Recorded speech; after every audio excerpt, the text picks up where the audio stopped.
and welcome to the Swan Song Podcast. My name is Ben Buddy Slap, and I'm the founder of the Swan Song Project and the host of this podcast. The Swan Song Project is a charity. We're based here in Leeds, England, and we help people who are facing the end of their lives or dealing with a bereavement to write and record an original song.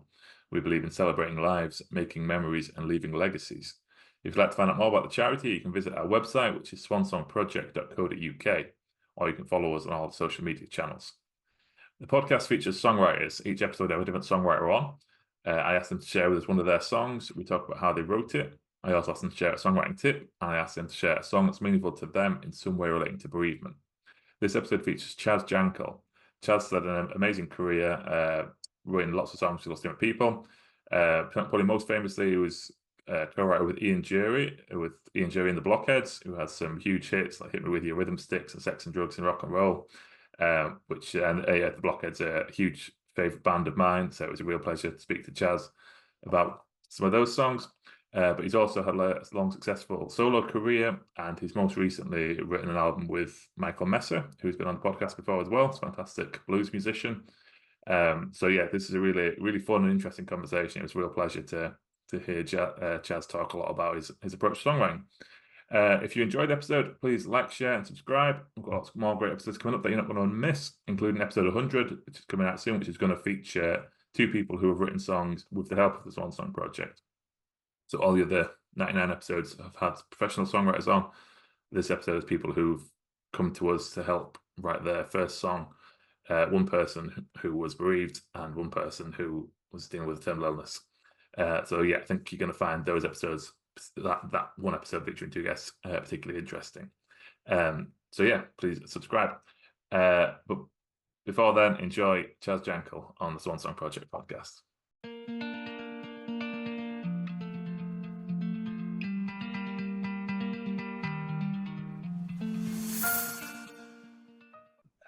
Okay, today I'm here with Chaz Jankel. Thanks for joining me, Chaz. It's a pleasure, Ben. I'm really looking forward to talking to you. I've been a big fan of a lot of your work for a long time. So I'm excited about this conversation. But anyone new to the show, this is the Swan Song Podcast. So every episode I have a different songwriter on. We're going to talk about one of Chaz's songs, how he wrote it.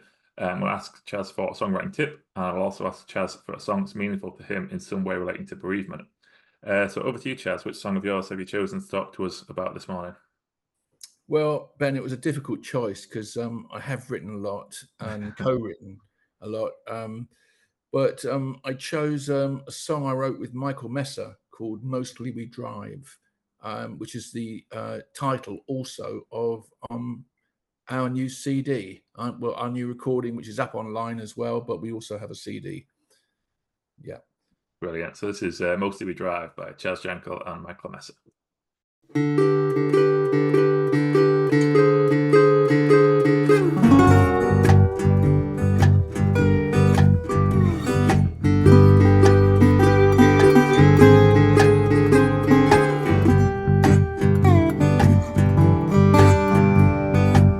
Sitting in the front seat in the twilight zone,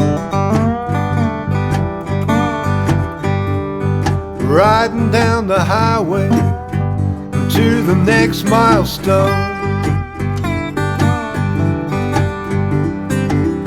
The tarmac shimmers in the midday sun.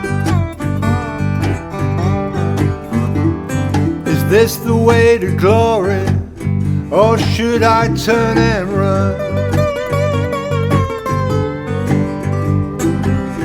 A snake of red lights, as far as I can see,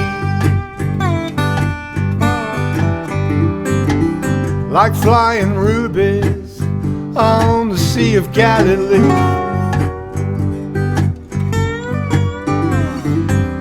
Trapped in the traffic in this old tin can, just like a wasp, I'm stuck in the jam. One day we die, the rest we're alive.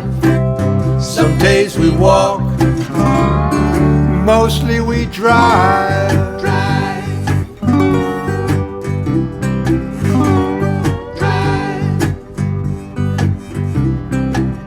Driving in this heat, I can't concentrate. Let me off the road before I dehydrate.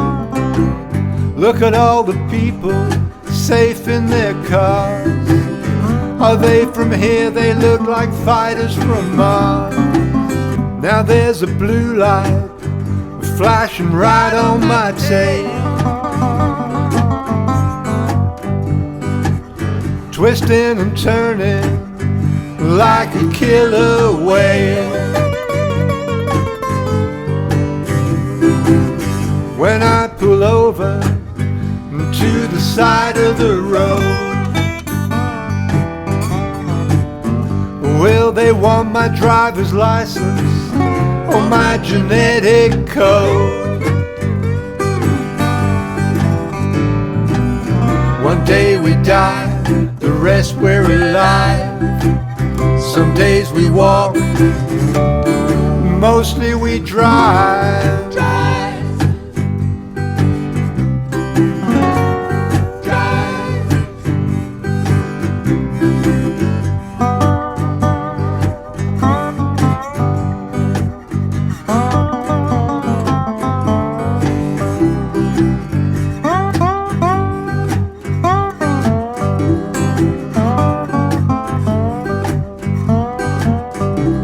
White diamonds come rolling towards me in pairs.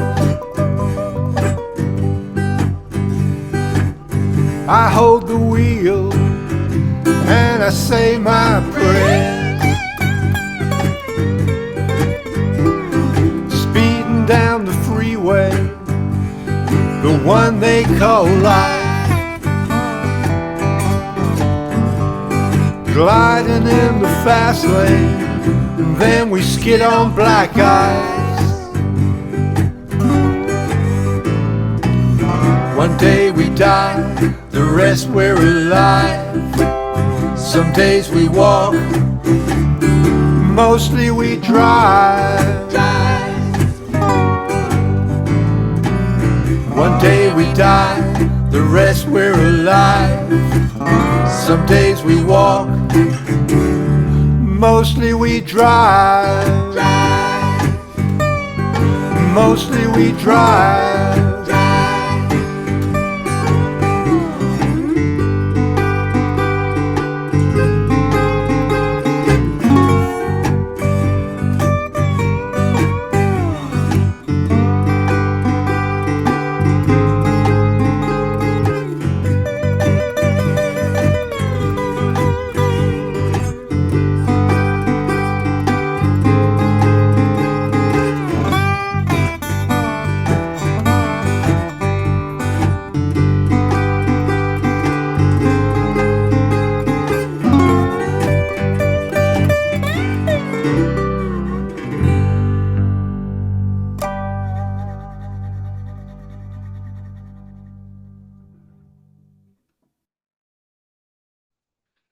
Okay, brilliant. Yeah, that was Mostly We Drive. Yeah, it's a great song, Chaz. What can you tell us about writing it? So Michael and I started writing an album during lockdown. So a lot of the time, you know, I might initiate an idea. In fact, I think I did start with putting some musical shapes together, just basic ideas. I was kind of trying to read into his psyche. What would he like, and how could I fit in with that? Where would our influences coincide? So I would send him a few ideas as MP3s, basically, and he liked them, and then that kind of encouraged him to come over to my garden retreat studio, which is like a few feet away from where I'm sitting here. At the back of my garden, I've got a wooden fancy shed with all my bits and pieces, keyboards and guitars, a bit like what you've got in your room there. Mm-hmm. And he would come over to my place, and we'd basically develop the music. He'd bring his lovely guitars with him, and we'd build up the arrangements. But it was always streamlined so that he would feel comfortable. singing, and it would, there wasn't extraneous ornamentation in a track that can often happen when you're working on your own in a studio. You add all bits and pieces to make the piece sound more fuller, but often in a way what you need to do is strip it back, because ultimately, what we're doing here is basically trying to make it sound as authentic, the recordings, as possible, so then we can go out and perform them, and they sound like the record, or they don't sound totally different from the record.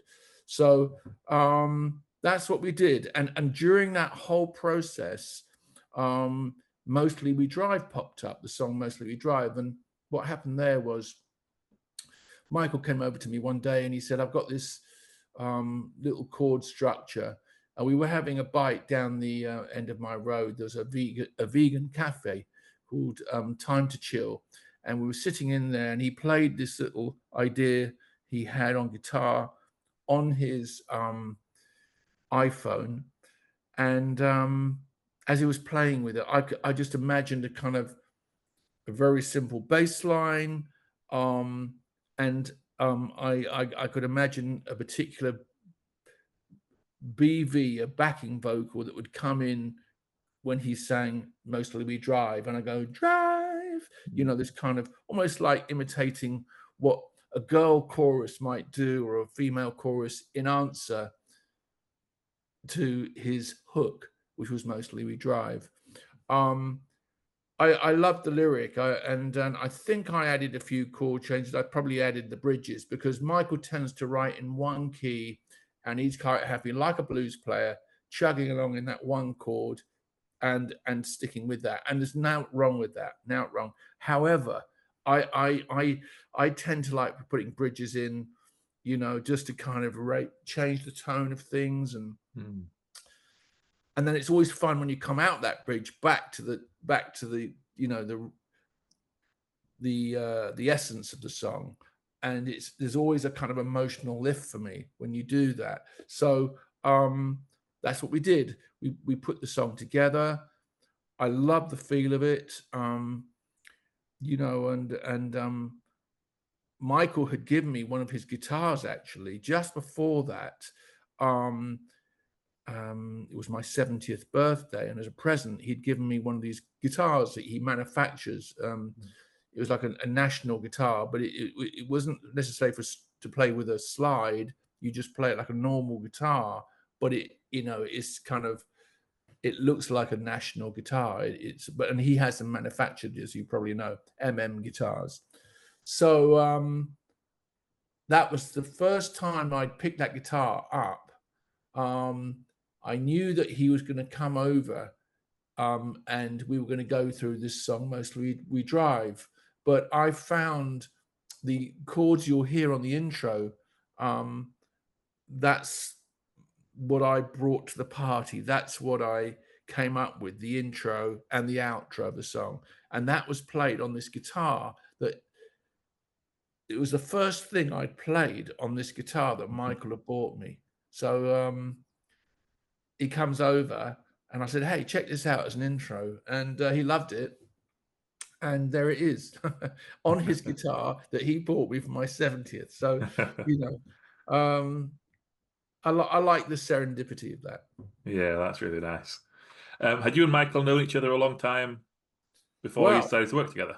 Ben, seeing as you ask, we met, many, many, many years ago. I'd say in the mid-70s. He was a friend of a friend, and we met.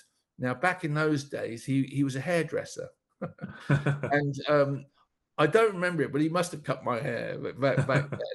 And and then our lives kind of we stayed in touch for a little bit, and then our lives went different ways.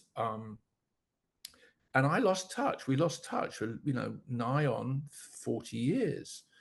And then for some reason, we somehow got back in touch. I think we kind of reached out to each other for some reason. And that then initiated us saying, hey, why don't we, write some songs together?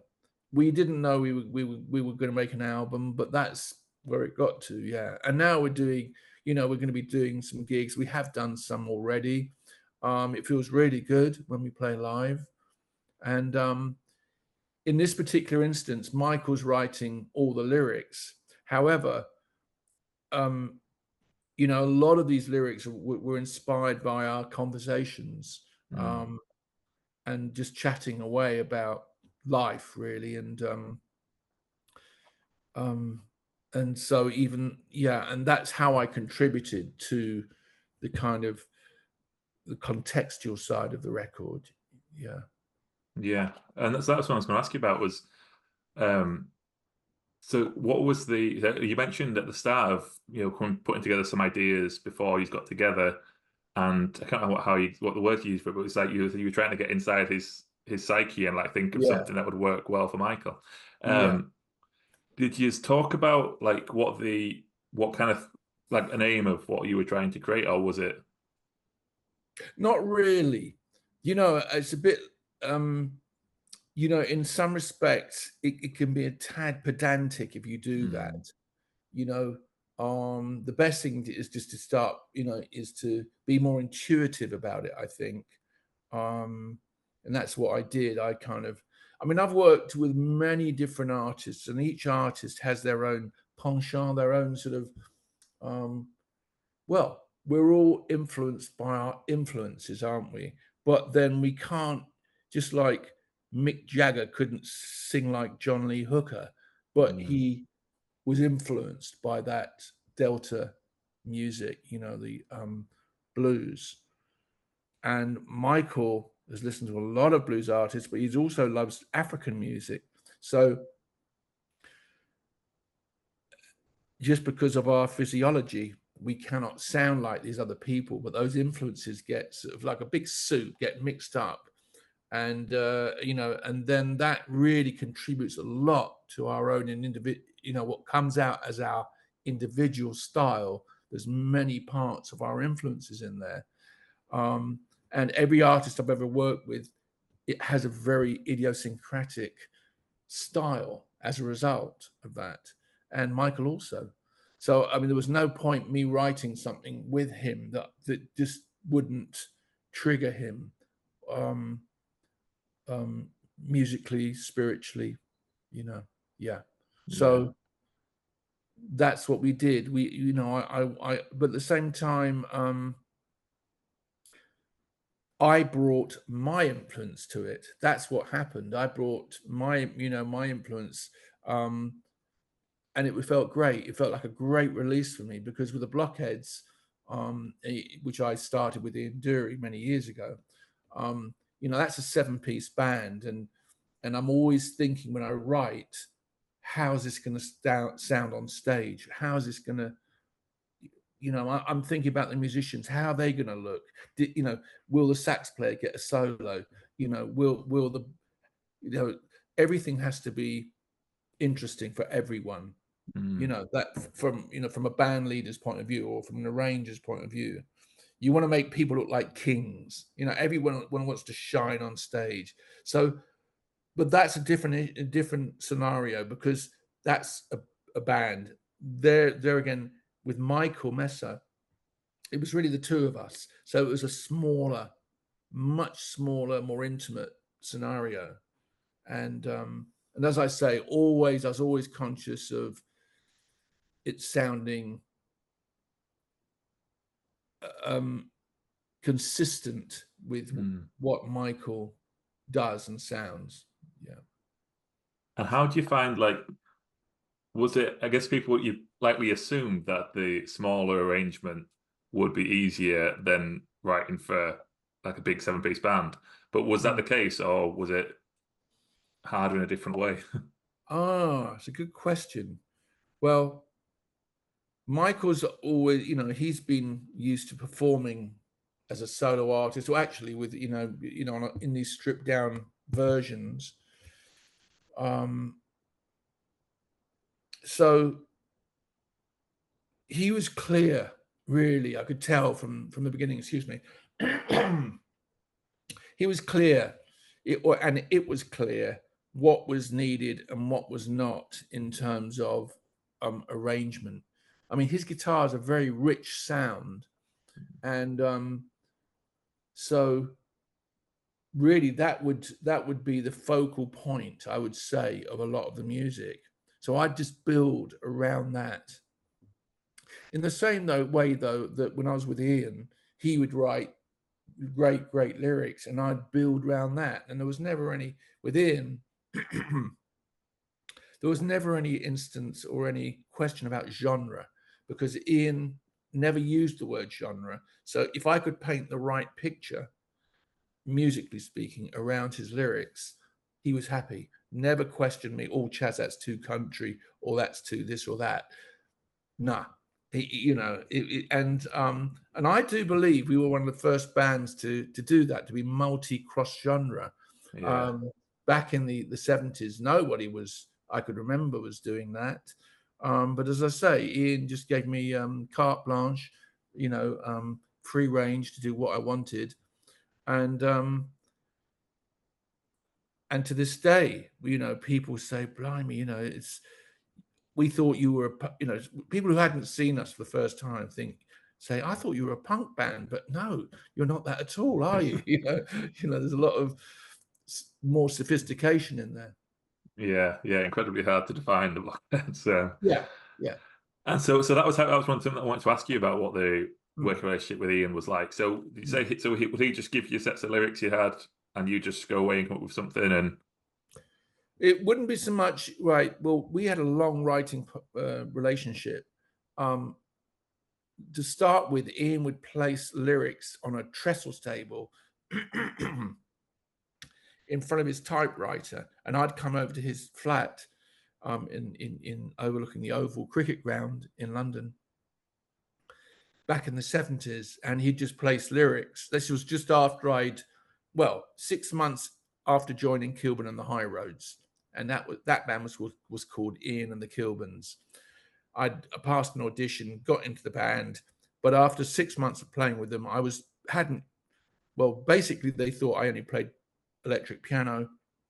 I had a Wurlitzer piano. They didn't know really. I just started to play a bit guitar with them. And then I said to Ian one day, I said, listen, Ian, do you fancy writing some songs? He went, oh yeah, thank God for that. And we did. We started writing some songs. So initially, he would place lyrics in front of me, and I would just write to these rhyming couplets. And as you know, as a writer, a rhyming couplet is, always starts on the one. You don't get a one, da da da da da. You don't. It's always,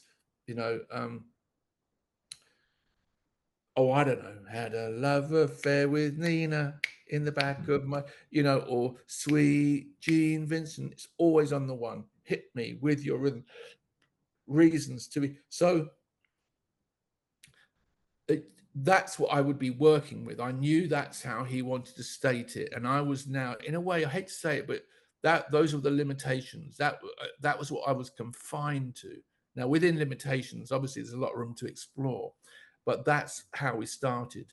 And we went all the way through New Boots and Panties, more or less following that format. Although now and again, for example, I'd break out of that with like Wake Up and Make Love. I am, and I always was really into soul music. I love Afro-American music. And in fact, that's really was the influence I was bringing to Ian, because before that, the guys were more into indie, rockabilly. That wasn't my thing. I mean, I was post Beatles. When I heard Sly and the Family Stone and Lee Dorsey and these guys, I was, man, that's where it's at for me. I mean, give me a backbeat, boy, that's now we're talking. And I don't know why, I was just naturally drawn to that. So that was what I was bringing to Ian that hadn't really been there before. When I listened to any of his other recordings. And so Wake Up and Make Love, which was the first song on New Boots and Panties, which was our first album, I just dug into a groove. And a lot of time I'd build things up from the bottom with a bass line. A lot of the time I'll do that. when I've got a band arrangement sort of thing. And that's what happened with that. And Ian then sat his lyrics on top of that. So there was an instance, and I think Partial to Your Abracadabra, I had the chord sequence. But by and large, we were sticking with this format I was talking about of him writing the lyrics first. But when it got to the second album, well, Ian had sort of, in a way, he was spent. Like we were doing he was doing a lot of interviews that like he'd become very popular, very famous. And so I think creatively he was quite drained. And in the meantime, I'd been playing around with musical ideas, and I'd got together with some Venezuelan musicians, and I'd gone to a little studio with a chap who ran it, who was eventually to become my studio. Well, we built a studio together, a brilliant studio. But at that time, we were in a damp studio in Bermondsey. And there we were. There I was with these Venezuelan musicians. And I had this idea for what was to become In Betweeners, the piece that was the first song on Do It Yourself album. Do you know it, Ben? Have you ever heard it? Yeah. You know a song called In Betweeners. Okay. Yeah. Well, anyway, the point about this is I had the whole piece mapped out instrumentally, the whole arrangement. And I took it to Ian and I said, here, I want to play you something. And it was probably on cassette. I gave it to him on cassette because this is what, like 1979. It was on cassette. And he listened to it. And from a technical point of view, the melody the beat goes bah, and then the melody goes bum bum bum bum bum bum bum bum bum. But it's actually on the bass. It's a bass line. Bah, bum bum bum bum bum bum bum bum bum. And Ian listens to this and he said, Chaz, what am I? A bit of furniture in the room? Because he couldn't accept the fact that it was wah, bah. He'd be coming off the beat. Now, this was a big deal. I mean, like, wow, every time we'd ever written a song, he was on the 1. Now he's on the 2. So what does that mean? He's been demoted? What am I? Furniture in the room. And I said, no, look. Anyway, I said, look, no. This is just the way the melody has evolved, And it's interesting when you start from a musical point of view, you have so much more room to explore. And that's what we did. And he wrote then a fantastic lyric called In Betweeners. And, I get people saying, wow, that's the best song you've ever written with Ian. Sometimes I heard that just the other day from somebody. And I love playing that song live. We still play it after 40 years. And it does stand out in a way, I think, as being a little bit different from everything else. And it was the beginning of a more expansive voyage that I took with Ian, because he trusted me at that point to, because we'd written some great songs together. And in a way, I'd taken my lead from him. But now, from that point on, he would, be very happy if I would say, hey, Ian, check this out. And then he might write to that. Parallel to all of this, I was making my own records. I had a record deal with A&M based upon 2 songs. One was I Know Corrida, which I don't know if you know, I co-wrote that, which Quincy Jones recorded. And there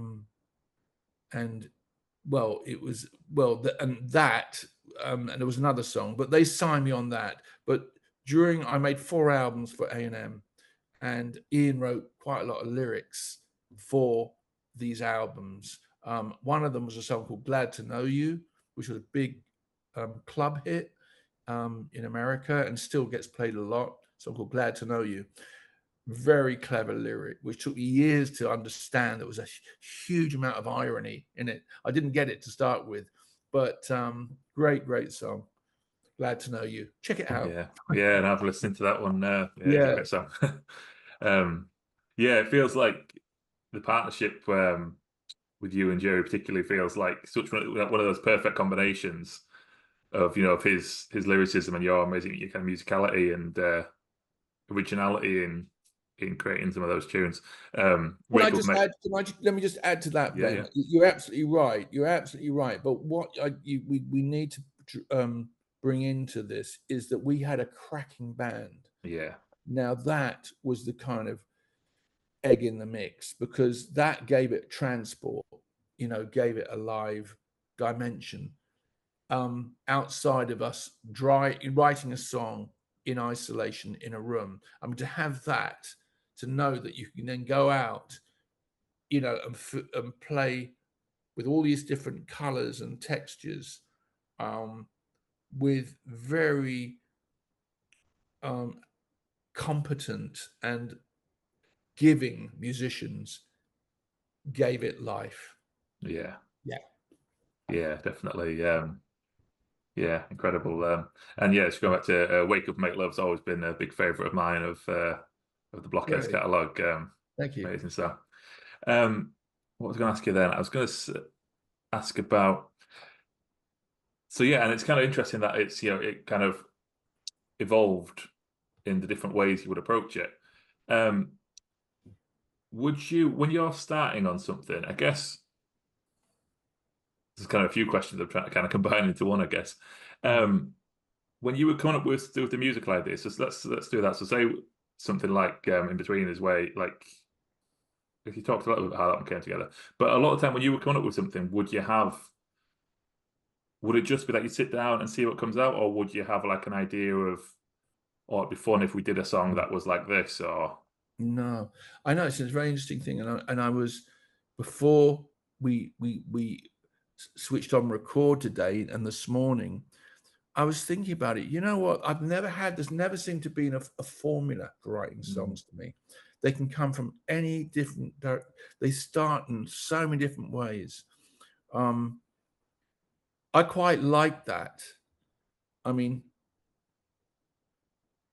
Deepak Chopra, I don't know how he got there, but the great sort of spiritual teacher, Deepak Chopra, said that he thinks God for him is potential.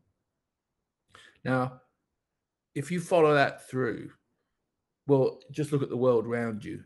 All the time, there's things growing. There's people being born. There's so much going on in this universe all the time, which is creative. It's always going forward. And in our essence, I think that's what's happening. I don't know if you know what you're going to think about I shouldn't imagine you know what you're going to think about in a minute's time, or even in 15 seconds time. We don't know. It's kind of like this constant mystery of creative energy. And if you just allow yourself to be open to that, then something's going to happen. Something will happen. It won't happen when you say, I want to write a song, you're banging your fist on the table. It doesn't happen like that. But if you're just quiet, from the unmanifest comes the manifest. I mean, everything starts with an idea, doesn't it? So say, for example, you could just, I don't know, it could be like a little phrase might come to mind, whatever it is. It could be a bass line, boom, boom, boom, boom, boom, boom. I've just thought that, boom, boom, boom. I think, I like that. So you maybe record it onto, back in the day, a cassette player, or onto an iPhone these days. And then you think, oh, that's good. Now I'm bored of that. Where can that go? So really, you start somewhere, just and then just see where it flows. And then then along the way, other ideas might happen. You might go down the street, hear something, I don't know. I mean, you might hear a bird singing and think, oh, that would make a great, that might make a great bridge, or might make a good chorus. And so I think you just have to be receptive to not only what's within you, but what's outside of you. So it's always, sometimes it could even be the deep drill of a bloke, on a road drilling a hole. But that sub might give you an idea for, don't forget about the bass line. you know, or there's, I think you just have to be open, aware. I think one thing that really helps is if you're grateful, you know, for just and for being here, then that's a good place to start from. Yeah. I don't think anger. I think if you've got a lot of anger in you, well, I think it's pretty obvious the kind of music you're going to make. Except if you can channel that, you know, if you can channel that anger, then you can be very creative with it. But you know, I know, for example, if I've been on stage and I'm thrashing out a very kind of adamant, socially aware piece of music, which is loud and 3 chords, I know after that, I don't want to play that. You know, I don't want to do the same thing again. I need relief from that. And when you hear some of the greatest musicians, it's not so much about this huge dynamic of, you know, how loud can I play? How fast can I play? It's not about that. It's more like water in my mind. It's smooth. It's a flow. And I actually think that's what we're really talking about, is kind of flowing, you know, like just as we're doing at the moment, we're flowing between us, and we're, you know, and I think that's more what music is like, actually. That's what the creative process is like, that. Because no sooner have you written something, you know, you've been through that writing process, writing a song, you're probably on to your next, you know, oh, what can I do now? You know, and so on and so forth. And so it's a kind of wheel that keeps turning. That kind of links to the next thing I was going to ask you was, are you like always writing pretty much? Are you always kind of chip it, or do you work more project based?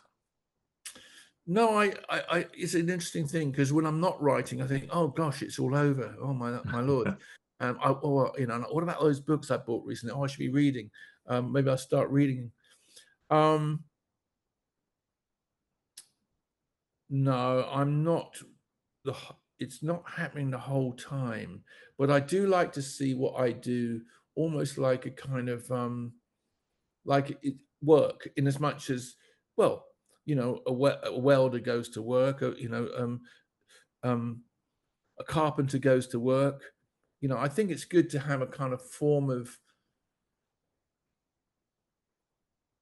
discipline. And I actually think my dharma, my role in this world, why I was put here, is to kind of, well, I've developed a musical skill, and then to kind of combine that with a kind of understanding and a kind of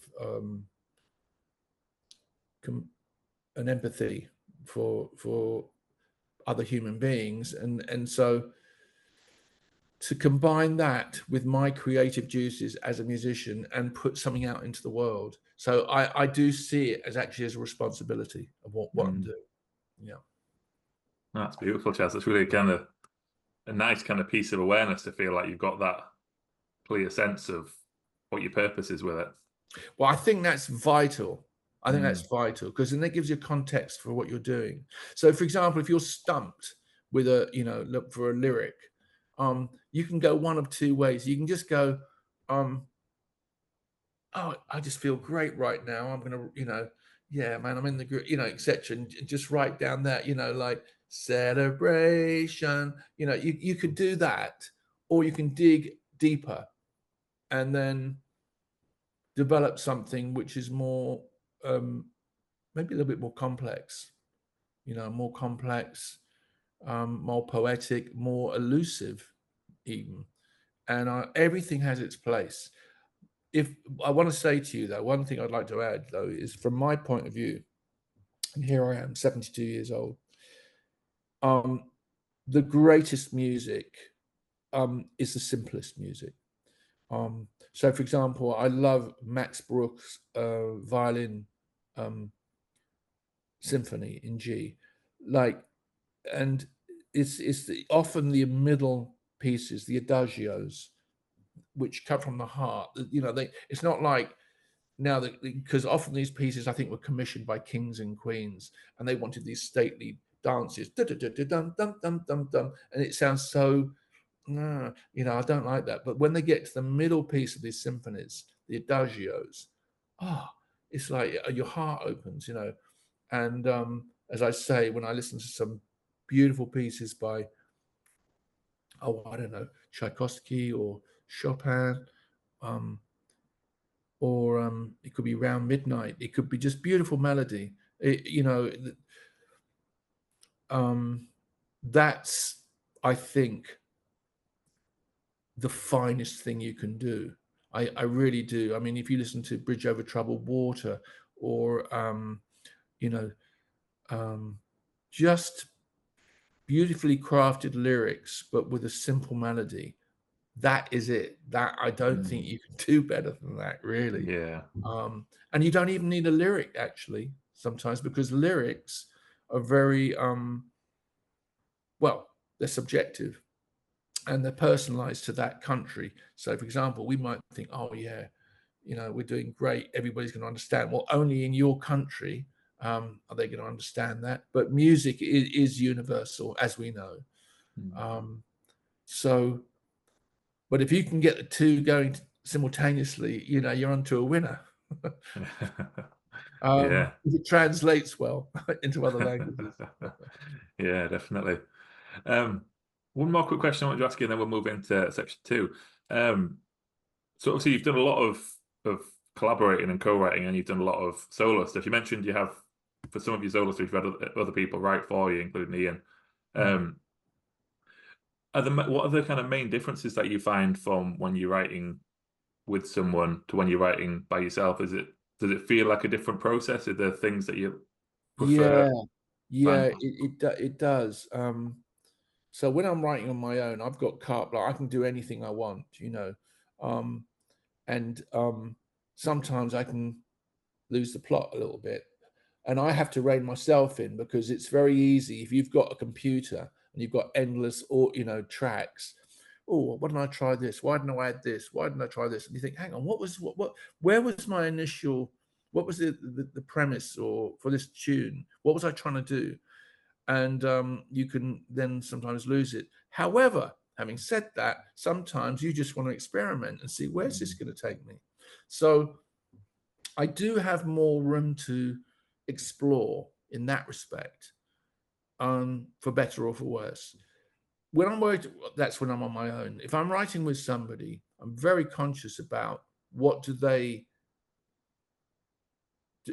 like, it's a democratic scenario, so that it's a 50-50 situation. I was just working the other day, a really interesting musician called Finn Peters, and he's a genius kind of jazz flautist and sax player. And we'd been talking about, not often, but we talked about getting together. And he's 50 today, by the way, so wish him a happy birthday. Happy birthday, Finn. Yeah. And interesting enough, I'd put together a piece, ahead of time, so that, and this often seems to be the way I would work. So I read into a person's psyche and I think, oh, where could we meet? So then I'll send a piece of music to them and, get a feedback. And then what they might do is add some of their audio files and then send it back to me. And now I've got like maybe 50 audio files on my computer. And and what I do is it feels like, wow, sometimes, God, there's so much. Where do I start? But gradually, it's a bit like a sculpture. You chip away, and suddenly you find, that works. Or there might be a sound in there that's bugging me. It's out of time. No, that's going. You have to be judicial in a way. You have to make choices about what you keep and what you don't keep. Because as I said to you, I do believe simplicity rules, and it's the space between instruments and notes even that I think the audience requires. And listen, I'm sitting in this room right now, and what is the predominant thing in this room? Space. It's space. It's air, space. You can't actually see it, but you know what I mean? It's that. You go outside, why do we feel so fantastic? It's air, it's space. So I think that is very important to have that in music, because if you block it out, then people might not know immediately why they don't like a piece of music, but eventually I think it will become clear that actually it's congested, and what we want more in our life is a sense of clarity, not congestion, you know. So I do try and keep space. In fact, if you put reverb on an instrument, that allows that to have more decay time, let's put it like that. So okay, so when you've got three instruments like that already, three instruments which have can sound bigger, it sounds bigger. You've probably noticed this yourself when you're playing with somebody else. It feels like bigger than that, doesn't it? Than two people. What you create, it sounds bigger than that. So I think that's an important factor. Yeah. Oh, brilliant, Chaz. Yeah, that's really interesting. Cool. Let's move into section 2 now, shall we? This is where I ask my guests for a songwriting tip. And this is what usually happens is we have a big chat about how to write songs, and loads of great tips come out in that part. Yeah. But I always like to ask if there's any particular tip that you would share with anybody getting started in songwriting. Well, just dive in. That's it. Don't have any fears or pretensions. It's good to listen to other people. I mean, when I was young, I was listening to the Beatles a lot. But then at age 14, I discovered Lee Dorsey, and there's a song called "Get Out My Life, Woman" that had a funky ass drum beat, and that set me off in a whole different direction. But I am a butterfly when it comes to music. I love so many different kinds of music, and I've got away with it. I've somehow, touch wood, got away with it. I don't know if that's the advice I would give to a young musician. I would say maybe try and find what it is, listen to what it is within you that really wants to come out of you. That voice, that's what's important. Listen to when you're quiet in a quiet place, creativity springs forth.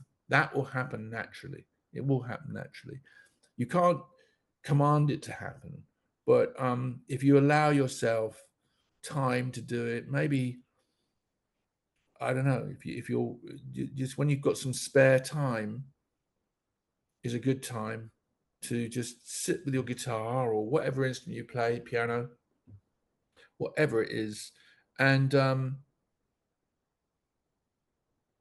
just play, because that's ultimately what we do. We play, and see it as that. Just be playful with it, and something great will happen. I don't think you should ever have any.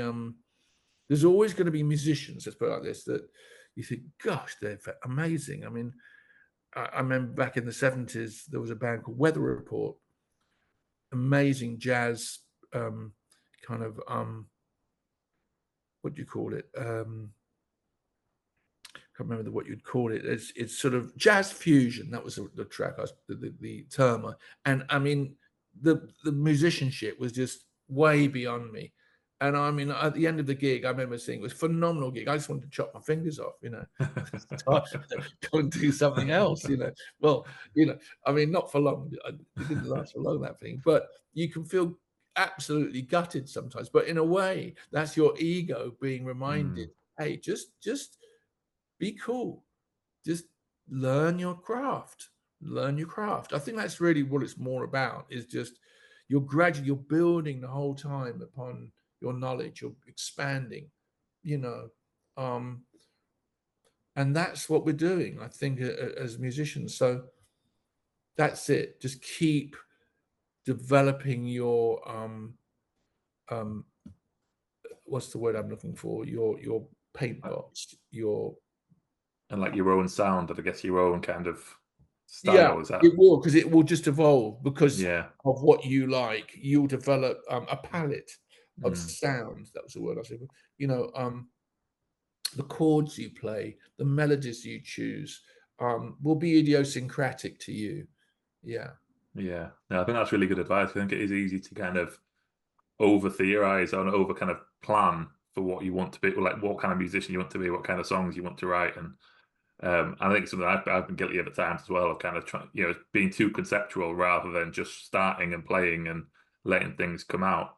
So yeah, I think that's really good advice. And that, yeah, people being comfortable with finding whatever their thing is rather than being, I want to sound like so-and-so, I want to play like, and I guess that's where the comparison comes in as well. If you're doing that, if you're like, I want to be a musician like this, that's when you start comparing yourself rather than being, I want to find my style of playing. Ben, this is so true. However, there's one thing which is a tricky area what we're talking about, because at the end of the day, even though this is also true, what we're talking about, finding your own sound, blah, blah, blah. At the end of the day, you've got to stand on the stage and play it to people or get it played on the radio, and will it have a reception? But I think if you recognize that fundamentally, at a deeper level, we're all connected, that's taken care of. That side of things is taken care of as long as you're true to yourself. So, but that doesn't mean locking yourself in a room and not hearing anybody else, because we do live in a world, and we are affected culturally. We should be affected by the world we live in. So that can only help towards your development. But at the key of it, you are you. There'll never be another Ben. There'll never be another Chaz. I see life like this, and I don't know whether you get into Eckhart Tolle at all. He's a great spiritual teacher.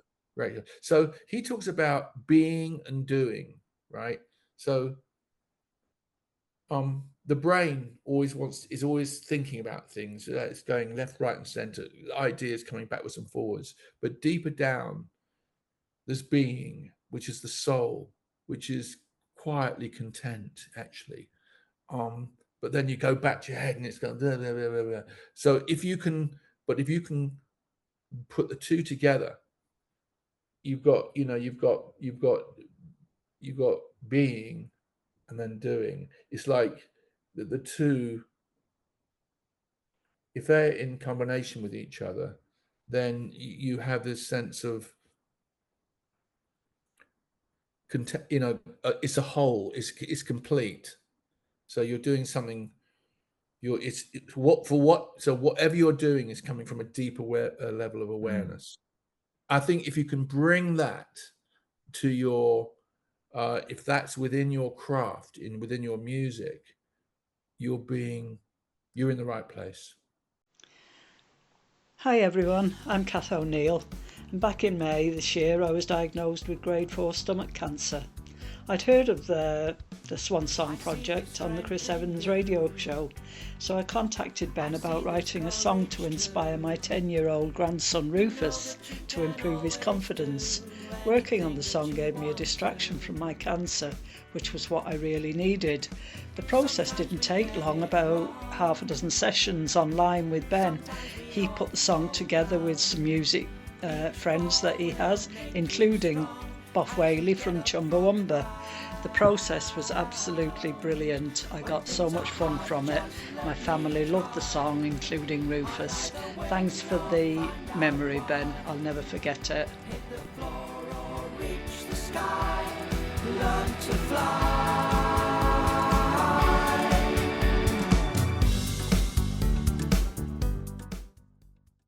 Let's move to section 3 now, shall we? This is where I ask my guests for a song that's meaningful to them, relating to bereavement.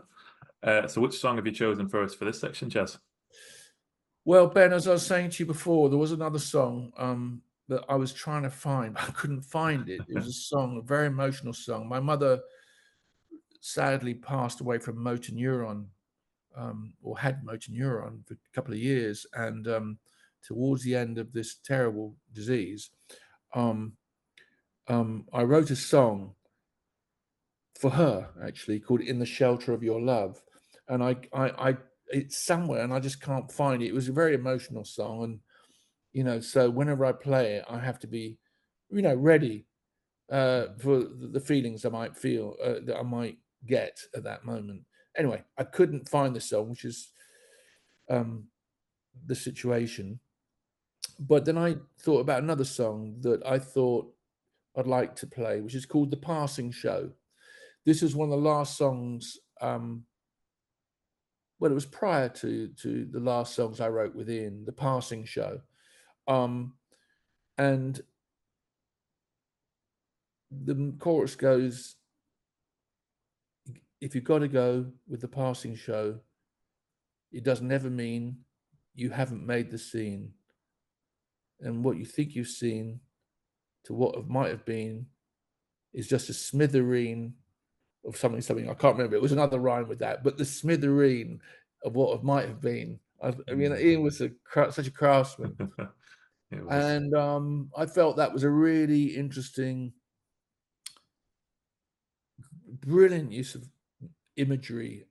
The passing show. It's like this show comes into town and it's gone, and that feels like what we're here anyway. We are passing through, and what he's saying, and what could have been is just a smithereen of what could have been, right? So we, so much more, as I said, life, I think, is potential, and every now and again we're with the right people where fantastic things happen. Somebody is just, and it doesn't always happen, does it? It did happen with Ian and me. We were just in the right place at the right time. Physically, he left us in the year 2000, but the band still plays on. And every night after we play a gig, at the last moment, well, just before we play our last song, I speak to the audience and I say, I just want to say a couple of thank yous. And I always thank Ian. I always thank Ian Dury. And those who are old enough to remember him, way. But, like their grandchildren are coming to our gigs now. So that spirit and those lyrics lives on. And I think that this is maybe the important part of all of this is that, good old William Shakespeare. I mean, people are still performing Hamlet, and maybe in a few hundred years' time, people will still be playing, some of, Wake Up and Make Love, or Mostly We Drive. Who knows?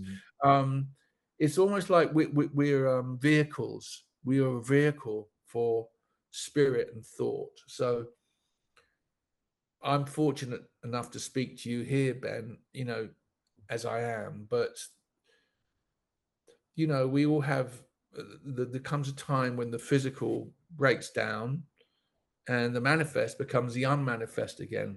And then it all happens again. The whole cycle will start again. But the song was pertinent to me because Ian was, what's the word? He was stoic, I would say. Ian was stoic, even though he was disabled. He had polio from birth. I mean, and back in the 70s, it was difficult to get on, disability access didn't really exist. So he had a struggle a lot of times getting into gigs, getting onto stages, going upstairs, getting into venues. But he didn't complain about it. He just got on with it. And actually, one little point, which I'll share with you to do with all this, which was kind of pertinent to writing with Ian. One time I'm sitting writing a song with him. I was around his flat. It was quiet. It was about 8 o'clock in the evening. And he said, Chaz, do you know what I think rhythm is? And I went, no. And he said, did you ever see the film Zulu? And I went, yes. He said, with Michael Caine. Do you remember it? I went, yeah. He said, well, do you remember that scene where the Zulus are on one side of the mountain and Michael Caine's on the other with his regiment?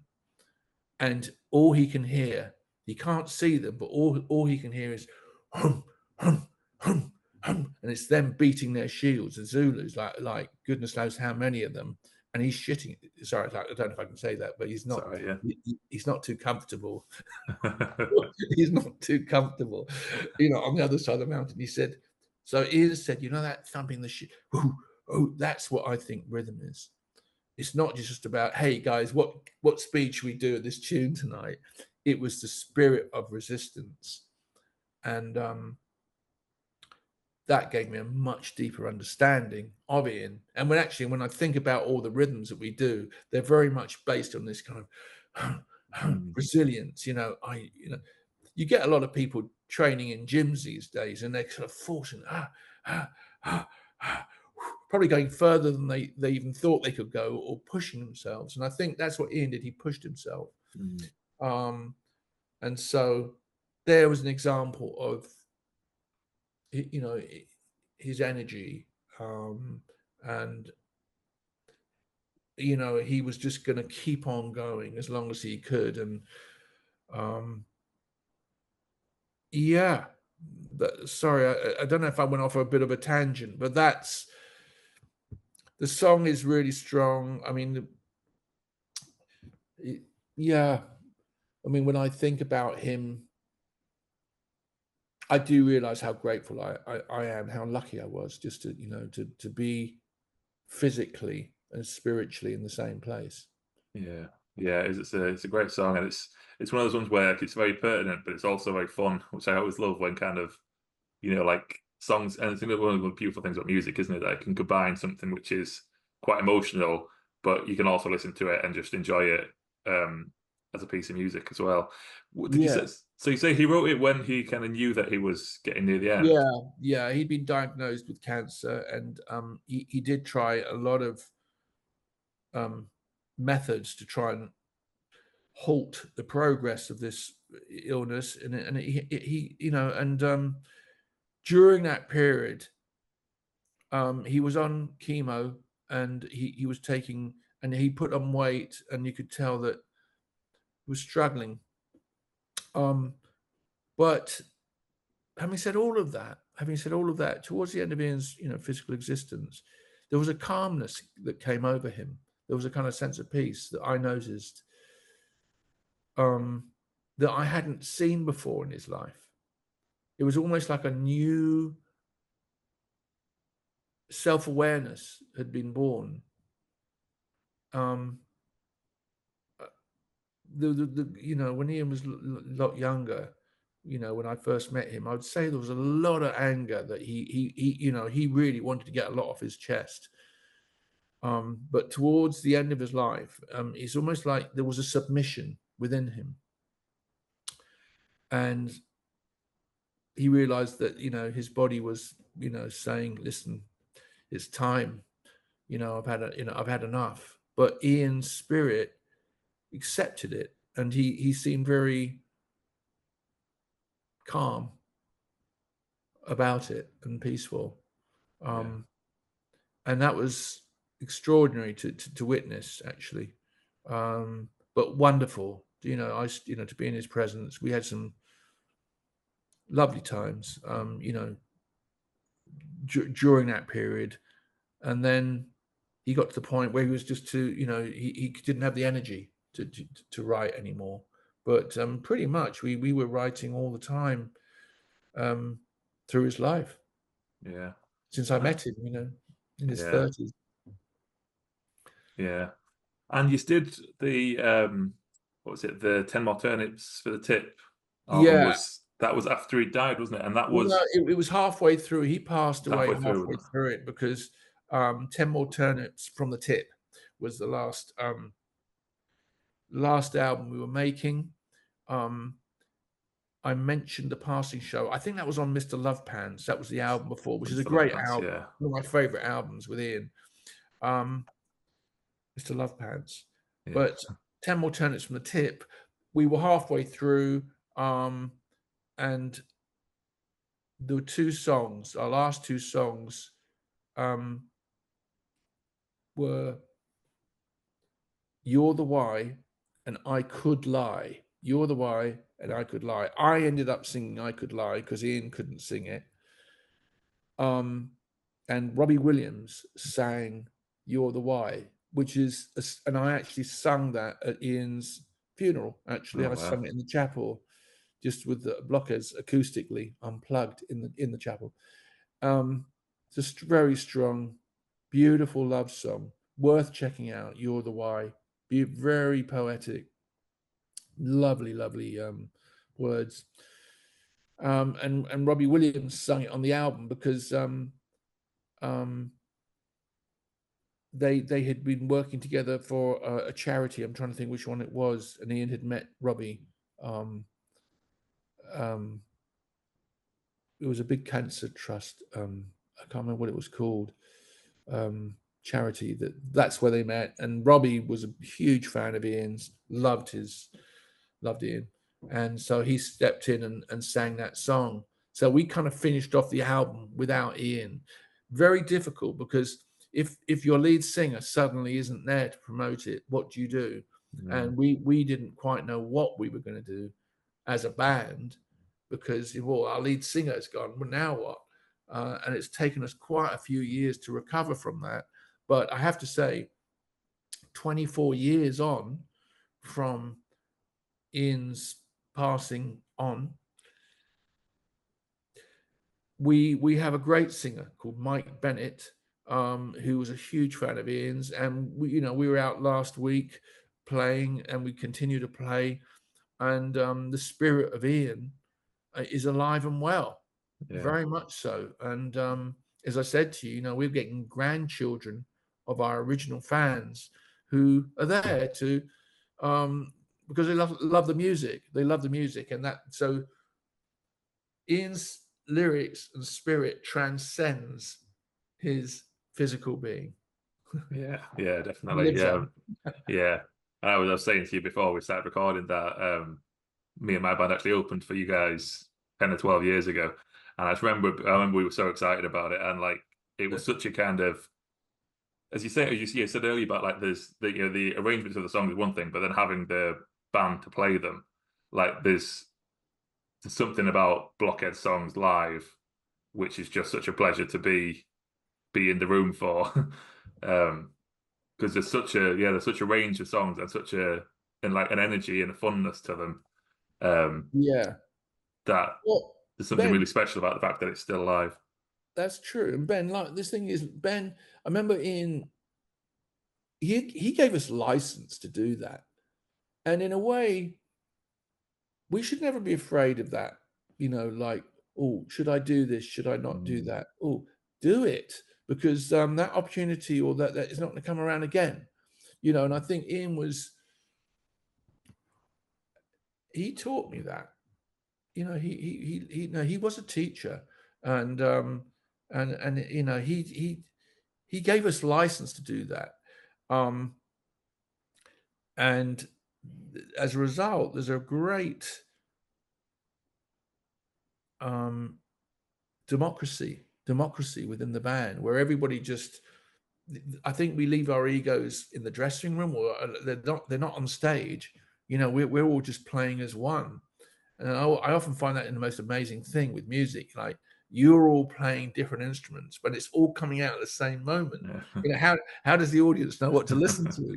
Who do they look at? And it's quite a phenomenon, isn't it? Really, but it's exciting. It's really exciting, and I've never once been bored.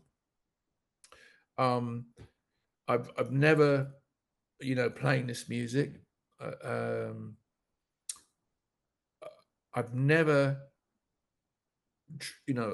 therefore become a caricature. It's always been, it's almost like I'm performing this music for the first time every night. I've never been nervous when I'm playing with that band. So there's something that happens, which has happened and just evolved over all these years, that when you're with people you care about, and even if you messed up, like a little phrase, somebody's doing the right thing over the other side of the stage, and you're hoping that maybe the audience were looking at him and not you. So there's a support system going on, which is I'm very grateful for. That's what yeah. And you've got some more dates coming up. Have you got more dates this year, or is it next year on the Blockheads Live website? We've got. Well, we're going to Belgium pretty soon in about 2 weeks' time. Very rare for us to get out the country, but we are on this occasion. And then the following night we're playing Dover. All our gigs, as I say, on the Blockheads live website. I have to look there to see where we're playing, which is why I'm not telling you where we're playing. Yeah, I'll put the link in the description to the episode anyway, so anyone listening or watching this can visit the website and find out when you play it. And you've also got some dates with Michael, I've seen, so I'll put the link to all them as well in the description. Yeah, thank you, Ben. That's great. And if you find the song for your mum, I'd love to hear it. Well, that's great. Actually, now you've prompted me to find it. In the shelter of your love. Yeah. Funny enough, I came across the lyric the other day, and I was, even after 40 years, I was tweaking that. No, that wasn't. I don't like that word there. So writing's not. That's the interesting thing. Is like they're always evolving. Songs are never. Excuse me. They're never complete. They're developing. They're evolving. I sometimes wonder, like composers like Mozart. Excuse me.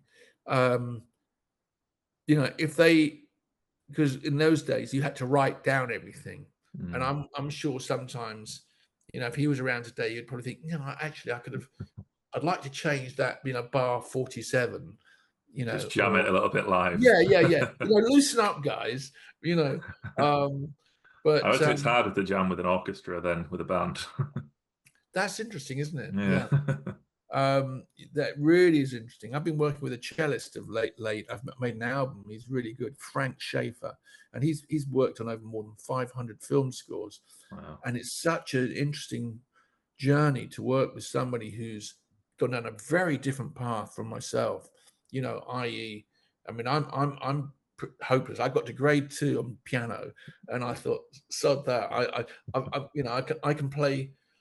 Well, what I mean was so much discipline involved in writing, reading music, and my ear was developing quicker, and hence I was, I could play chords, listening to the Beatles and other bands, and so that accelerated quickly, and my reading didn't.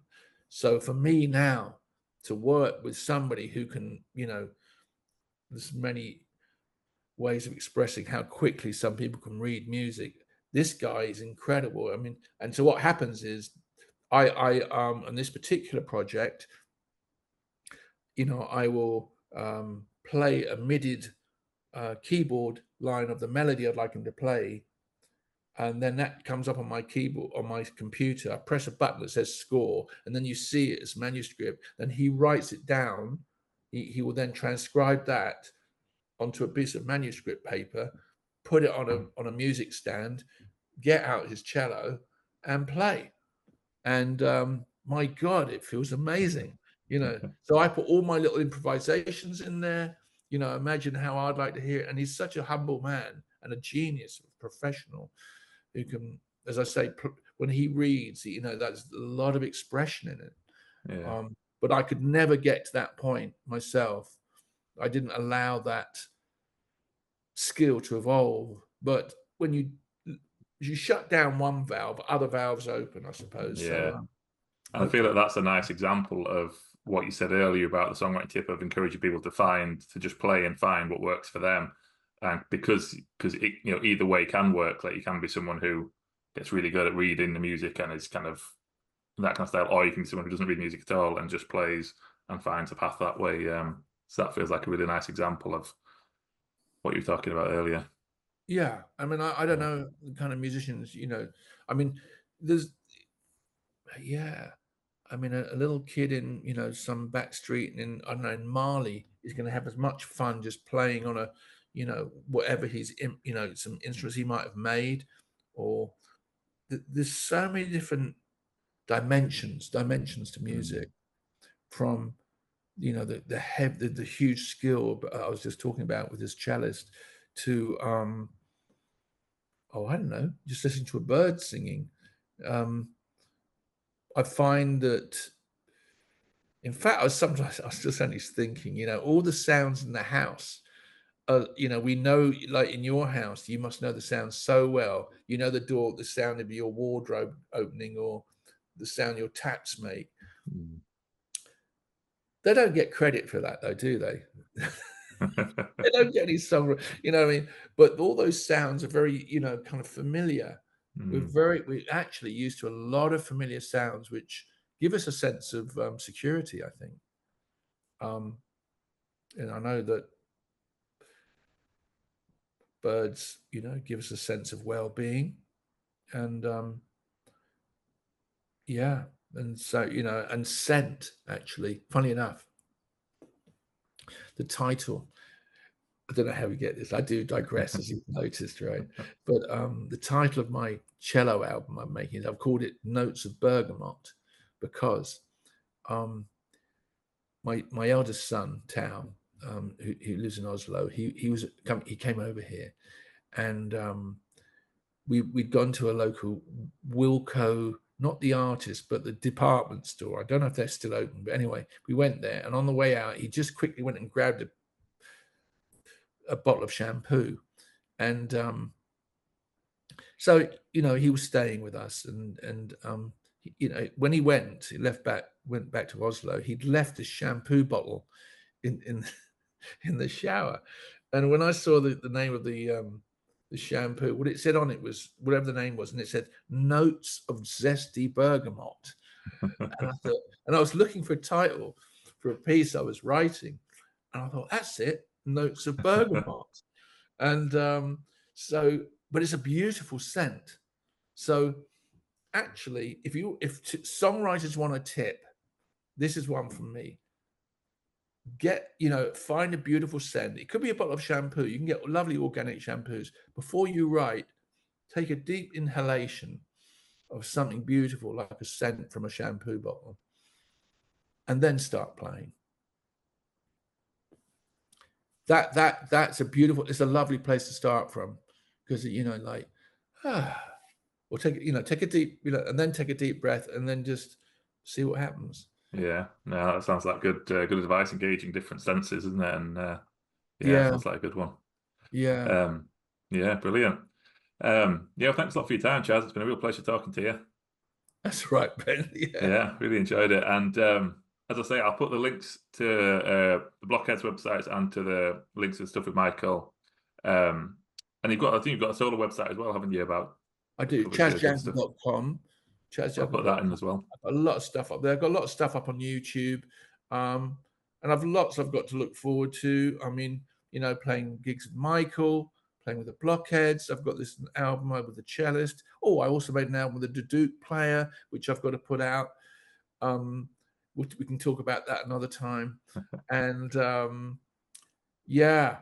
always up to something. I've got this thing with Finn Peters. I've got music on my computer, which I'm probably going to.